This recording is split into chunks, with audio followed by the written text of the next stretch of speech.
नमस्कार, माझ्या यूट्यूब चॅनलवर आपले सहर्ष स्वागत आहे. मी तुमच्या भेटीला एक प्रेमकथा घेऊन आली आहे आणि अपेक्षा करते की जशी ती प्रेमकथा माझ्या हृदयाजवळची आहे तशीच ती तुमच्या हृदयालाही स्पर्श करेल. तिरस्कारापासून ते प्रेमापर्यंतचा प्रवास उलगडणारी सुंदर प्रेमकथा. तुझीच मी अशीही. लेखन अश्विनी घोळवे. अभिवाचन सेजल पुंजे. शीर्षक तुझीच मी अशीही. भाग 1. स्टेजवर नवरदेव व नवरीमध्ये अंतरपाट धरण्यात आला. ब्राह्मणांनी मंगलाष्टक म्हणायला सुरू केले. पाहता पाहता मंगलाष्टके संपली तसे दोघांमधला अंतरपाट दूर झाला. ब्राह्मणांनी सांगितले तसे तिने खाली बघूनच त्याच्या गळ्यात हार घातला. त्यानेही प्रियाच्या गळ्यात हार घातला. दुसऱ्या क्षणी चोहोबाजूंनी त्यांच्यावर परत पाकळ्यांचा वर्षाव झाला. पाटावर बसून लग्नविधीला सुरुवात झाली. पंडितजी मंत्र म्हणत होते. कन्यादानाची वेळ होताच मोहन आणि जानकीने प्रियाचा हात त्याच्या हातात दिला. कन्यादान करताना दोघांचेही डोळे भरून आले होते. प्रिया एकटक त्यांच्याकडे बघत होती, पण त्यांनी प्रियाकडे एक क्षणही नजर फिरवून पाहिले नाही. खाली बघूनच डोळ्यातलं पाणी अडवायचा तिचा निष्फळ प्रयत्न सुरू होता. एवढ्यात पंडितजीच्या आवाजाने प्रियाला अजूनच रडू कोसळले आणि इतक्या वेळ अडवलेले अश्रू गालावर ओघळायला लागले. हे मंगळसूत्र नवरीच्या गळ्यात बांधा आणि कुंकू भांगेत भरा. पंडितजीचे शब्द ऐकताच त्याने ते मंगळसूत्र हातात उचलून प्रियाच्या गळ्यात बांधले आणि प्रियाच्या भांगेत कुंकू भरले. प्रियाने डोळे बंद करून घेतले, पण तिच्या डोळ्यातले पाणी परत एकदा गालावर ओघळले. आज प्रिया प्रेमात हरली होती. अंशवर तिने जीवापाड प्रेम केले होते. त्याच्याशिवाय तिने कधी दुसऱ्याचा विचारही केला नाही. आणि आज ती तिचं प्रेम सोडून कायमची कोणा दुसऱ्याची झाली होती.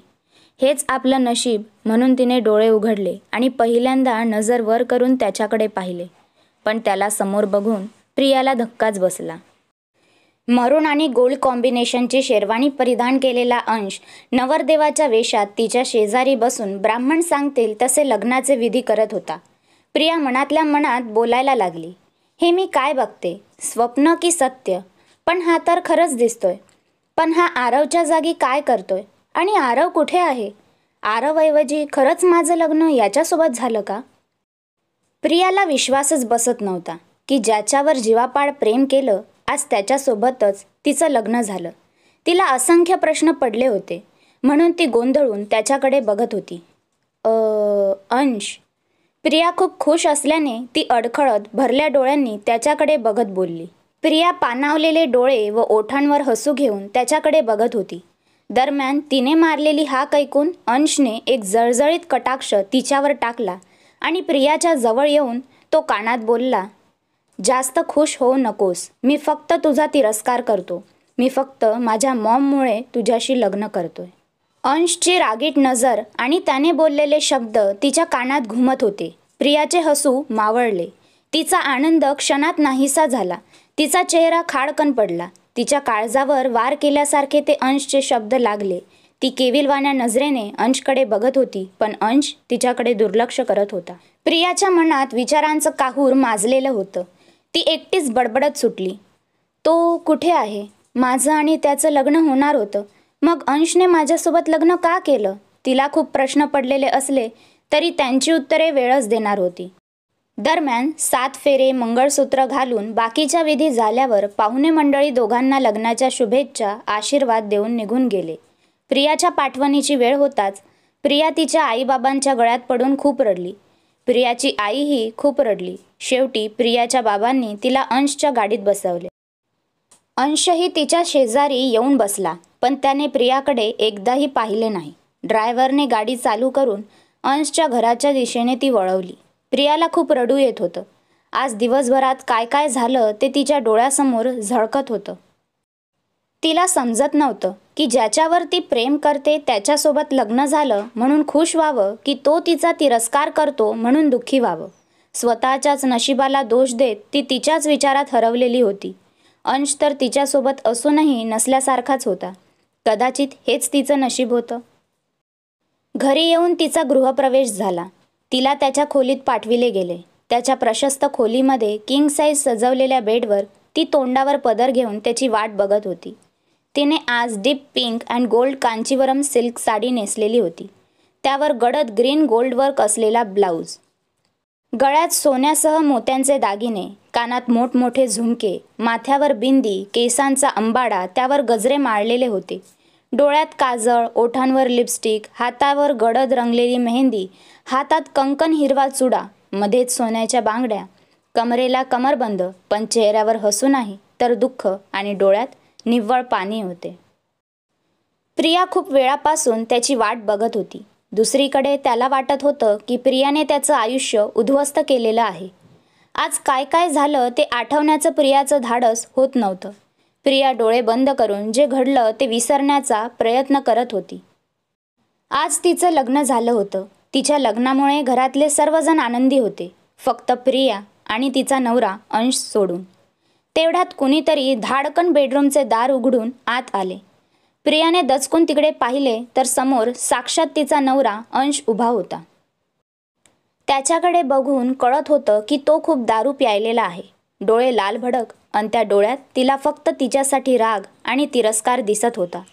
तो एक एक पाऊल टाकत प्रियाच्या दिशेने चालत आला. तशी ती बेडवर अंग चोरून बसली. त्याने बेडजवळ येऊन तिच्या हाताला धरून तिला बेडवरून खाली उतरवले. तशी ती घाबरून थरथर कापायला लागली. तो रागात तिच्याकडे बघत होता तर ती खाली मान घालून उभी होती आणि अचानक त्याने तिच्या कानाखाली मारली. प्रियाला खरं तर एक क्षण काय झाले ते कळलेच नाही, पण जेव्हा कळले तेव्हा तिच्या डोळ्यातून अश्रू येऊ लागले. गालावर हात ठेवून ती पाणावलेल्या डोळ्यांनी अंशला बघत राहिली. अंशने जोरात मारल्याने प्रियाचा गाल लाल झाला होता. त्याच्या 5 बोटांचे निशाण तिच्या गालावर स्पष्ट दिसत होते. तेवढ्यात अंशने तिचे केस धरून तिला जवळ खेचले. खूप हौस होती ना तुला माझ्याशी लग्न करण्याची? माझ्याशी लग्न केल्याचा परिणाम मी तुला दाखवतो, तो रागात बोलला. प्रियाला बाजूच्या भिंतीवर ढकलून देत बेडरूममधील वस्तू उचलून तो फेकू लागला. असेच वस्तू फेकत असताना बेडजवळील फुलदाणीचा काच त्याच्या हाताला लागून त्यातून रक्त येऊ लागले.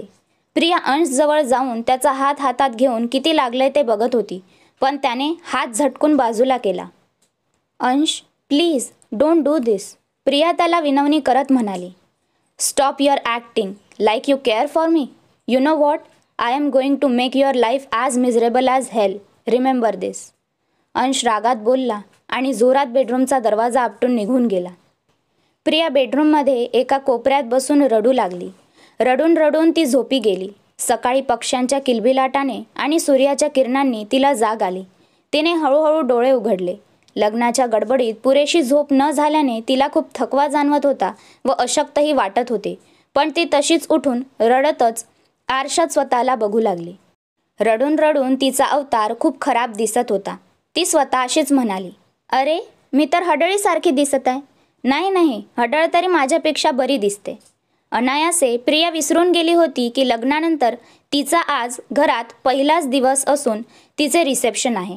प्रियाने घड्याळात पाहिले तर 9 वाजले होते. आज लग्नानंतर माझा पहिलाच दिवस आहे आणि मी एवढ्या लेट उठले. अरे देवा, तू माझ्यासोबत असं कसं करू शकतो? ती एकटीच देवाकडे तक्रार करत पुटपुटली. त्यानंतर तिने आधी रेडी व्हायचे ठरवले आणि पटकन उठून पळत बाथरूमकडे जायला निघाली. पण तिचं नशीब खराब. गडबडीत पळत असताना तिचे खाली लक्ष नव्हते आणि अंशने काल तोडफोड केलेल्या वस्तूचा फुटलेला काच तिच्या पायात घुसला. तशी प्रिया कळवळली.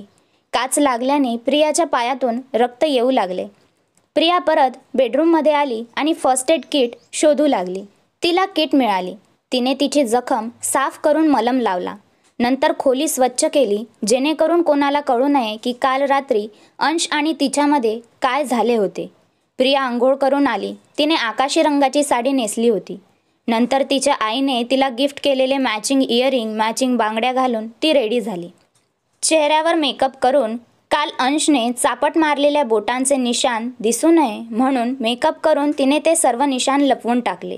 रेडी होऊन तिने आरशात स्वतःला पाहिले. वरून तर ती ठणठणीत दिसत होती, पण आतून खूप हर्ट झाली होती. प्रियाला तिच्या कुटुंबाची खूप आठवण येत होती. आईला मिठी मारून रडण्याचीही इच्छा तिला होत होती. तेवढ्यात बाहेरून कोणीतरी बेडरूमचे दार वाजवले. त्या आवाजाने ती भानावर आली.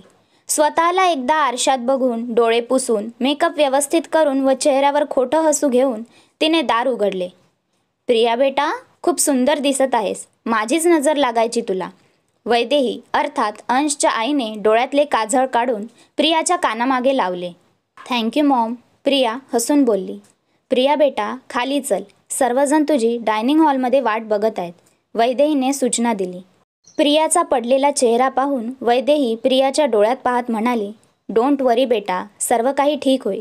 फक्त थोडा वेळ लागेल आणि तू जगातली सर्वात ब्युटिफुल मुलगी आहेस, त्यामुळे दुःखी राहू नकोस. हस बघू, तू हसतानाच गोड दिसतेस. प्रिया लगेच त्यांच्याकडे बघून हसली. That's like my good girl. वैदेहीने प्रियाला मायेने जवळ घेऊन तिच्या कपाळावर ओठ टेकवले. त्यानंतर तिचा हात स्वतःच्या हातात घेतला आणि नंतर त्या दोघी खाली जाऊ लागल्या. डायनिंग हॉलमध्ये सर्वजण आपापल्या खुर्च्यांवर बसलेले होते. प्रियाने चोहीकडे पाहिले तर तिथे तिला अंश दिसला नाही. गुड मॉर्निंग, प्रिया मंद हसत म्हणाली. गुड मॉर्निंग वहिनी, अंशच्या लहान भावाने अर्थात करणने त्वरित प्रतिसाद दिला. त्यानंतर अंशचे बाबा शेखर यांनीही तिला प्रतिक्रिया दिली. गुड मॉर्निंग बेटा, ये बस ना. दरम्यान प्रिया खुर्चीवर बसणार होती, पण शेखर तिला उद्देशून म्हणाले, ती चेअर सोडून दुसऱ्या चेअरवर बस. प्रिया प्रश्नार्थक चेहऱ्याने शेखरकडे बघत होती व त्यांनी असं का म्हटलं असा विचार करत होती. तेवढ्यात तिला पावलांचा आवाज आला. शेखरने तिला मागे पाहण्याचा इशारा केला. तिने मागे वळून पाहिले तर तिला अंश दिसला. त्याने ब्लॅक शर्ट आणि ब्लू जीन्स घातला होता. त्या वेशात तो खूपच हँडसम दिसत होता. प्रियाने अंशला एवढ्या वर्षात खूप मिस केले होते. खरं तर अंशमध्ये काहीच बदल झालेला नव्हता, पण तो आधीपेक्षा जास्तच हँडसम दिसत होता हे मात्र नक्की. प्रियाच्या अचानक लक्षात आले की ती सर्वांसमोर अंशला एकटक बघत आहे. तशी तिने ओशाळून नजर खाली केली. तिने अंशकडे परत एक चोरटा कटाक्ष टाकला तर अंश तिलाच रागात बघत होता. त्याचे डोळे अक्षरशः आग ओकत होते. तो येऊन तिच्या बाजूच्या खुर्चीवर बसला. अंशला एवढ्या जवळ बघून प्रिया भीतीने थरथर कापत होती. तिला काल रात्री अंशने बोललेले शेवटचे शब्द आठवले व तिला घाम येऊ लागला. तेवढ्यात वैदेही प्रियाला म्हणाली, प्रिया बेटा, तू काहीच का खात नाहीयेस? किती वेळची प्लेटमध्ये चमचा फिरवत आहेस? बरं नाही का तुला, की हा नाश्ता आवडत नाही? मी दुसरं काही बनवते. नाही, नको मॉम, असं काही नाहीये, मी एकदम ठीक आहे, मी खाते ना. प्रिया ताट जवळ घेत कसंनुसं हसत बोलली.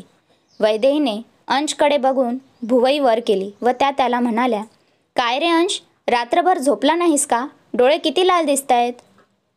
अगं मॉम, थोडं काम करत बसलो होतो, अंश साधारण स्वरात म्हणाला. बरं, तुमचं नवीन लग्न झालं आहे तर प्रियाला घास भरव, वैदेही गालात हसत बोलली. अंशने नाईलाजास्तव एक चमचा शिरा घेऊन प्रियासमोर धरला. प्रिया आश्चर्याने त्याला बघत होती, पण काहीच हालचाल करत नव्हती. त्याच्या दुहेरी वागणुकीने अर्थातच ती स्तब्ध झाली होती. बायको, तुला खाण्याची खूप गरज आहे, कारण आतापासून तुझ्याकडे भरपूर एनर्जी असणे खूप आवश्यक आहे, अंश म्हणाला आणि प्रियाकडे बघून डोळा मारून हसला. प्रियाने शांतपणे थोडा शिरा खाल्ला आणि ती काहीही प्रतिक्रिया न देता मुकाट्याने तिचा नाश्ता करू लागली. तेवढ्यात अंश अचानक प्रियाकडे सरकला आणि तिच्या कानात बोलला, माय डिअर वाईफ, तुला आता जेवढं खायचं आहे तेवढं खाऊन घे, नंतर तुला काहीही खायला मिळणार नाही, भेटेल तो फक्त आणि फक्त त्रास. प्रिया भीतीने त्याच्याकडे बघत होती. डोळे तुडुंब भरलेले होते, पण ती पापण्यांची उघडझाप करून डोळ्यातलं पाणी अडवत होती आणि गुपचूप खाली मान घालून नाश्ता करत होती. काहीच वेळात अंश खुर्चीवरून उठला व तेथून निघून गेला. प्रियाही तिच्या बेडरूममध्ये आली व बेडवर जाऊन पडली. लग्नाच्या धावपळीमुळे तिला थकवा जाणवत असल्याने पडल्या पडल्या तिला गाढ झोप लागली. झोपेत ती तिचा भूतकाळ आणि वर्तमान काळ विसरून तिच्या स्वप्नांच्या जगात रमून गेली क्रमशः.